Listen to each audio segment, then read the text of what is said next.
നിങ്ങൾക്കൊക്കെ മഴയുണ്ടോ? രാവിലെ തുടങ്ങിയതാണ്. ഇനി കാര്യമായി പെയ്യുന്നില്ലെങ്കിലും നന്നായിട്ട് മഴയുണ്ട്.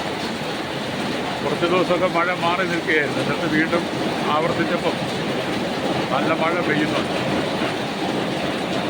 കാലവർഷം ദുർബലമാണെന്നൊക്കെ പറഞ്ഞെങ്കിലും ദൈവം പ്രകൃതിയോടും ഭൂമിയോടും മനുഷ്യരോടും കരുണ കാണിച്ചതുകൊണ്ട് മഴ എല്ലായിടത്തും ഇഷ്ടംപോലെ തരും.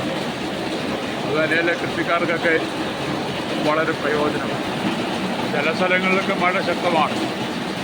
അങ്ങനെയുള്ളിടത്തൊക്കെ മുൻകരുതലെടുക്കേണ്ട സ്ഥാനത്തൊക്കെ മനുഷ്യൻ മുൻകരുതലെടുത്ത് വേണം മുന്നോട്ട് പോകാൻ. എപ്പോഴാണ് എന്താ സംഭവിക്കുന്നതെന്ന് പറയാൻ പറ്റത്തില്ല.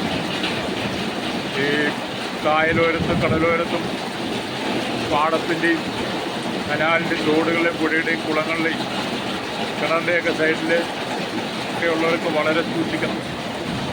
വളരെ അപകടം നിറഞ്ഞ മേഖലയാണ്. ഓരോ മഴക്കാലത്തും വലിയ അപകടം ഉണ്ടാകുന്ന മനുഷ്യൻ്റെ അശ്രദ്ധ കൊണ്ടാണ്. എല്ലാത്തിനും മുൻകരുതലുണ്ടെങ്കിൽ നമുക്ക് എല്ലാത്തിനും അതിജീവിക്കാൻ പറ്റും. സർക്കാരിന് ചെയ്യാൻ പറ്റുന്ന എല്ലാത്തിനും പരിമിതികളുണ്ട്. എല്ലായിടത്തും ഓടിയെത്തണ്ടേ. അതുകൊണ്ട് ഈ മഴക്കാലത്ത് എല്ലാവരും അവരവരുടെ ജീവനും സ്വത്തിനും സംരക്ഷണം, അതുപോലെ തന്നെ പ്രത്യേകിച്ച് നമ്മുടെ കുഞ്ഞുങ്ങളെയൊക്കെ സൂക്ഷിക്കണം. കുട്ടികൾക്ക് വെള്ളം കാണുമ്പോൾ അവർക്ക് വെള്ളം കളിക്കാൻ തോന്നും. അവർ വെള്ളം കെട്ടിച്ചെന്ന് ചാടും. അങ്ങനെ കഴിഞ്ഞ കാലത്ത് ഒരുപാട് മരണങ്ങൾ സംഭവിച്ച് നമ്മൾ കണ്ടു. നമ്മുടെ കുഞ്ഞുങ്ങളെയൊക്കെ വളരെ സൂക്ഷിക്കണം. നമ്മൾ ഈ മൊബൈലിൽ തോണ്ടി മൊബൈൽ കളിച്ചിരുന്ന കുഞ്ഞുങ്ങളെക്കുറിച്ചുള്ള ശ്രദ്ധ മാറിപ്പോകരുത്.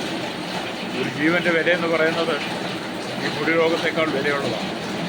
നഷ്ടപ്പെട്ട് കഴിഞ്ഞാൽ നമ്മുടെ അശ്രദ്ധമാണെങ്കിൽ ദൈവം ന്യായം വിധിക്കുന്ന ആളിൽ നമ്മളോട് ചോദിക്കും.